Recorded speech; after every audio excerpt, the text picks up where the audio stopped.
Hello everybody, Napkin99 here. Before we start today's tutorial, I just want to mention that if you have any questions about how legendaries spawn in the world, check out my previous video, How Do Legendaries Spawn? And without further ado, let's get into the video.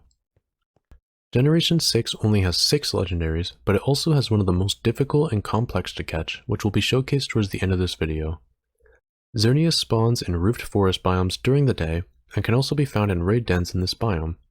Its counterpart, Yveltal, is found in the Taiga M biome at night, and can be found in Taiga raid dens. Hoopa is found both in the end and in desert biomes in the afternoon.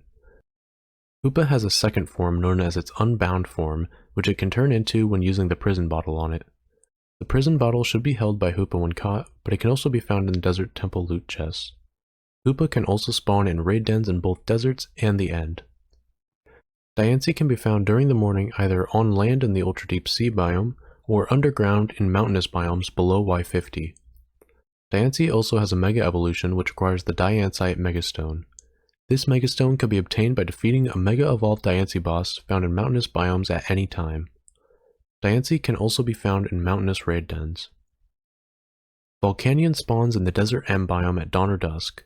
It also has an extra spawning condition of spawning on a liquid floor, meaning that the block it spawns on must be water or lava. I recommend flooding whatever desert M biome you end up using to give Volcanion a lot more spawning space.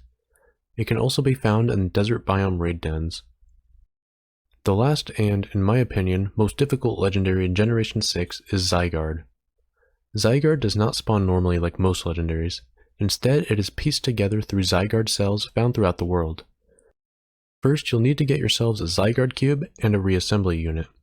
The recipes for both require the deep sea crystal from the ultra deep sea biome, but otherwise are fairly cheap. Once you have these, keep the Zygarde cube in your inventory and place the reassembly unit somewhere in your world for later. Now that you have the Zygarde cube, it is possible for both Zygarde cells and Zygarde cores to spawn in the world, but it's a little more complicated than that. Wiki specifically states that it is recommended players explore new areas to find the Zygarde cells, but upon further research, in particular a comment from Pixelmon support on Reddit, Zygarde cells only spawn in chunks that a player has been in for roughly 30 minutes or less. In addition to this, Zygarde cells will only spawn on leaf, log, and grass blocks, so don't go looking for them in a desert. The cells can spawn on any side of a block however, so finding a nice diagonal stretch of mountain biome or savanna can make it a bit easier to find cells as they are very rare.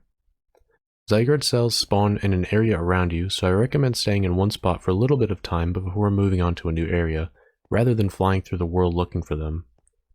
Also note that Zygarde cells do despawn after roughly 5 to 10 minutes, so AFKing in an area for 30 minutes and checking around after won't be very efficient.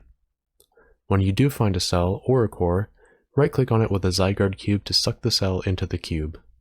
Note that you don't have to have the Zygarde cube in your hand for the cells to spawn, it just has to be somewhere in your inventory. Hovering over the cube in your inventory will show the total cell and core count.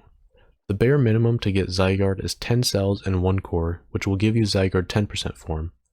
Zygarde also has 2 other forms, 50% and 100%, which require 50 cells and 1 core, or 100 cells and 2 cores respectively. Once you have the cells and cores needed for the form of Zygarde you want, take the Zygarde cube to the reassembly unit and assemble your Zygarde. Of course, you can also find Zygarde in mountainous biome raid dens, which may be a little less of a grind.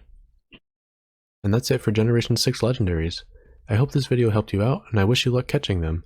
If you enjoyed this video and want to see more, feel free to like, subscribe, and check out some of the other videos on my channel.